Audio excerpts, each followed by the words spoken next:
So Megan Lewis is a senior researcher at the Carbon Leadership Forum, where she leads research and initiatives to inform low-embodied carbon policies that support the rapid decarbonization of building materials and construction. Previous to joining the CLF, Megan was the head of global energy and sustainability at WeWork and an architect at Methuen in Seattle. Thanks for joining us. Well, thanks so much for the invitation to speak today. I'm going to give a brief overview of where the U.S. is at with federal embodied carbon policy and what progress we've seen since the IRA was passed in August 2022.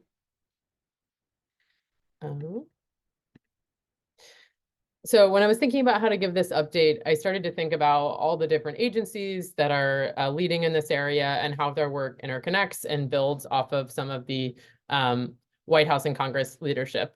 And so I decided to start this timeline with Biden's Executive Order 14057 in December 2021, also known as the Federal Sustainability Plan. Although many of these agencies would tell you they have started work before that, I think it's where we see a lot of the momentum that we see today starting. And so I'm going to give you a little bit of a reminder for all of these, what has already happened, and then try to highlight some of the more recent interesting updates. So starting with Congress and the White House, in terms of White House leadership, the Federal Sustainability Plan that I just mentioned set several key goals, one of those being net zero emissions procurement for the federal government by 2050, which is what formally launched the Federal Buy Clean Initiative. Just a couple of months later, in February 2022, they formed the Buy Clean Task Force, or Technical Advisory Group, which started meeting shortly thereafter. And this includes a number of agencies. I actually have a full list in a couple of pages. But this kind of cross-agency collaboration is actually somewhat rare, and it's part of what I think has helped support momentum, especially once the IRA was established. More recently, in March 2023, the Biden-Harris administration launched the Federal State Buy Clean Partnership, which is being led by the U.S. Climate Alliance, which is a coalition of governors. And so with these actions, we really see their administration sending a clear signal that federal Buy Clean is a priority, and they're using the tools that they have available to drive progress and collaboration to accelerate the U.S. low-carbon materials market. Obviously, the IRA is a historic investment in embodied carbon and many other pieces of decarbonization in the United States. This slide highlights a small sliver of the IRA that is related to embodied carbon, including the funding for the 4 agencies that I'm about to talk through. So as a reminder, the IRA appropriates funding for the EPA, $350 million for a EPD assistance program, as well as a low embodied carbon labeling program. I will highlight that the EPD technical assistance program is the only one that does not expire in 2026 of these programs. It appropriates $2.15 billion for the GSA to specify and install low embodied carbon materials in federal buildings, $2 billion for the FHWA for low carbon transportation material grants to be distributed through state and local DOTs, and last is FEMA, which we'll talk more in a few minutes about why this says TBD instead of a specific amount of funding. And I already talked about most of this, but if you are curious, the full list of who is on the task force, the Buy Clean Task Force is EPA, GSA, Department of Transportation, DOT, FEMA, the Departments of Defense, Energy, Health and Human Services, Interior, State and Veteran Affairs, and it's led by the White House Council on Environmental Quality and the Climate Policy Office. So really a lot of agencies and departments involved. So I'm going to start with the EPA, because in addition to their low carbon labeling and grant programs, EPA has a critical role established by the IRA in defining substantially lower levels of embodied greenhouse gas emissions. So FHWA and GSA can only spend their funds on materials that meet the definition set by EPA for what substantially lower levels of embodied carbon means. So EPA published this definition in their interim determination in December 2022, which, as you can see, is sort of the first step in this timeline after the IRA and allows the other agencies to start making progress on their IRA programs. EPA defines substantially lower embodied carbon as concrete, steel, glass, and asphalt, which I'm going to say a lot during these 10 minutes, with global warming potential in the top performing 20% compared to similar materials. So the best 20% of available materials in terms of carbon, with the ability for the agencies to use the best 40%, or worst case, to use better than average materials if those top 20% of available materials don't exist in terms of, the geographic limitations of their projects. These GWPs, so they have to provide validation, verify that the products meet those standards by providing a facility-specific, product-specific, cradle-to-gate Type 3 EPD. And some materials must also report Energy Star performance scores for upstream plants, so cement, flat and float glass, and integrated steel mills, if those are relevant for the supply chain of the material. I also want to note here, you can see this language at the bottom that the EPA allows for salvaged and reused materials or products to qualify. So as long as it's one of those 4 materials, they can qualify rather than meeting the GWP standards. Since the interim determination, EPA ran an extensive RFI to inform their grant program, which was announced in September 2023. Applications for that first $100 million of the grant program were due just earlier this week on January 16th and are expected to be awarded sometime this summer. I'm also highlighting here that the office leading this work is the Office of Chemical Safety and Pollution Prevention, which already has a history of leading programs related to eco labels, and so they're really well suited for the low carbon labeling program and for managing the grant program as well. But there is a lot of work that EPA is leading under IRA. So there's funding related to climate action plans, where embodied carbon could, in theory, be involved. But this is the main office. If you think of who is leading embodied carbon work at the EPA, it's this office. Next, I'll talk about the GSA, which has had the most recent exciting news. So as you can see on this timeline, GSA's leadership on embodied carbon started even before the IRA was passed, shortly after the federal Buy Clean initiative was formally launched. They published their first concrete and asphalt requirements in March 2022. They have both material and whole building approach to embodied carbon in their standards. So at the material level, all GSA projects subject to the P100, which is like their owner's requirements, must meet asphalt and concrete requirements.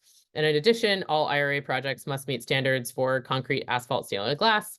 And then in addition to those material requirements, all new construction and major modernization projects subject to the P100 must also target a 20% reduction in the project's embodied carbon compared to a baseline building. So similar to the LEED v 4.1, the Building Lifecycle Impact Reduction Credit. This slide shows a little more detail on GSA's IRA standards. So with 2 examples on the right here for glass and for concrete, these went through public comment in spring 2022 and were also informed by RFIs and market research that GSA has been doing related to low carbon materials over the past several years. So these follow the determinations. You'll see top 20%, top 40%, and then that better than average. And I have heard that GSA is not accepting bids for materials that are worse than average for IRA projects. They're just throwing out contractor bids if they don't have materials that are at least better than average. To comply with the standards, again, they need to provide EPDs that align, that meet the requirements I described before and align with ISO 14025, ISO 21930, and the applicable PCR. And also, I will just say all of this is available on GSA's website. They did a big update, I think, in December. That's really helpful and has a lot of detail on all these programs if you'd like to learn more. They just wrapped up a 6-month pilot with 11 federal buildings across the country from May to December 2023.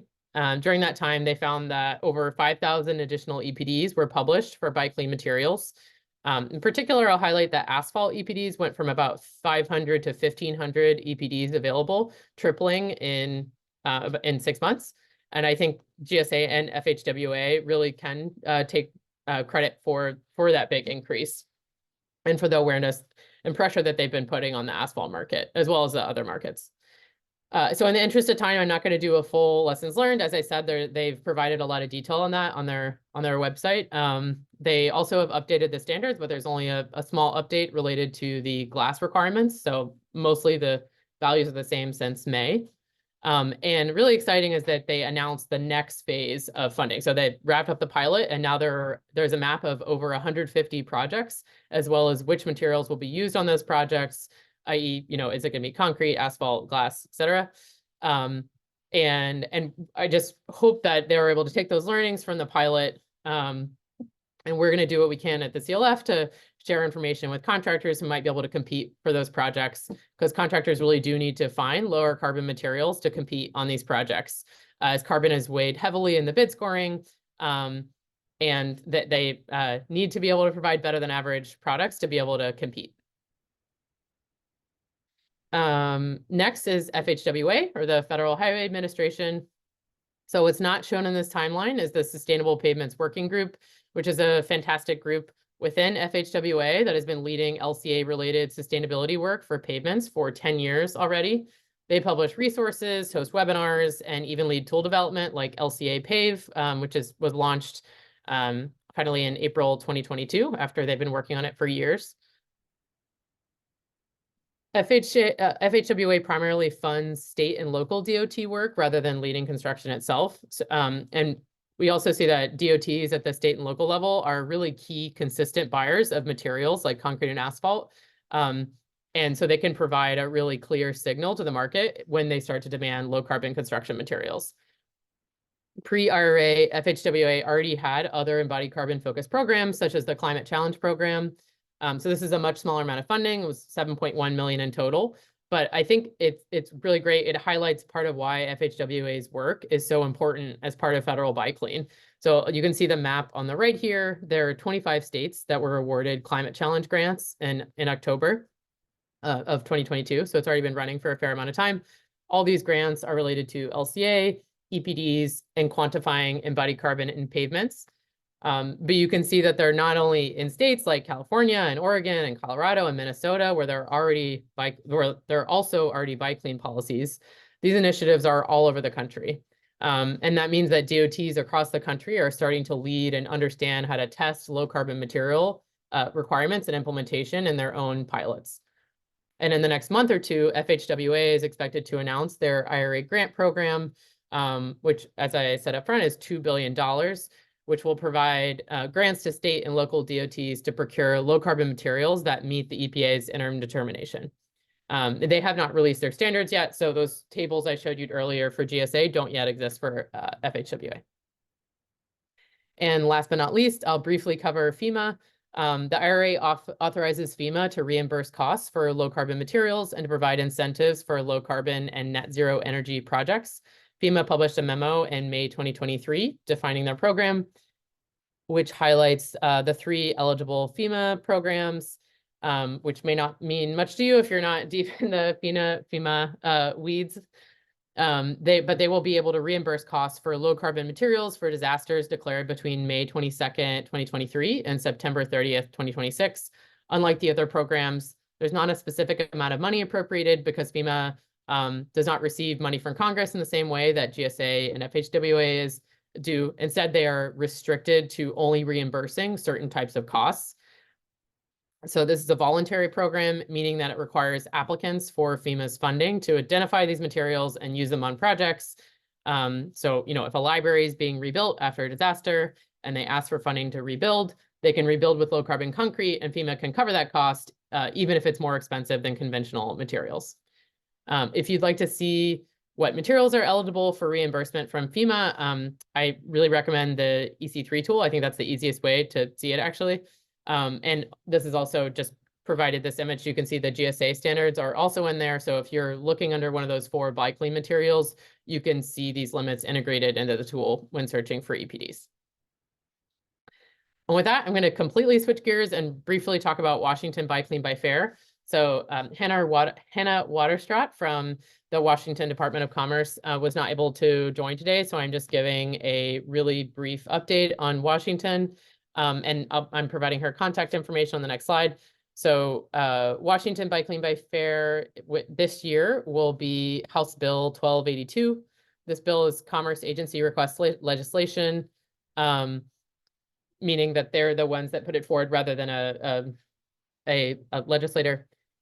And in short, this was reintroduced this session as in the same version that it ended in the 2023 legislative session. So there are not really major changes. There's a summary here on the right of the main requirements, which would be reporting of EPDs, health certifications, and workforce information for steel, concrete, and wood products, a database for tracking reported data, and a technical working group made of a large list of stakeholders to review project data and identify opportunities for future policy and program development.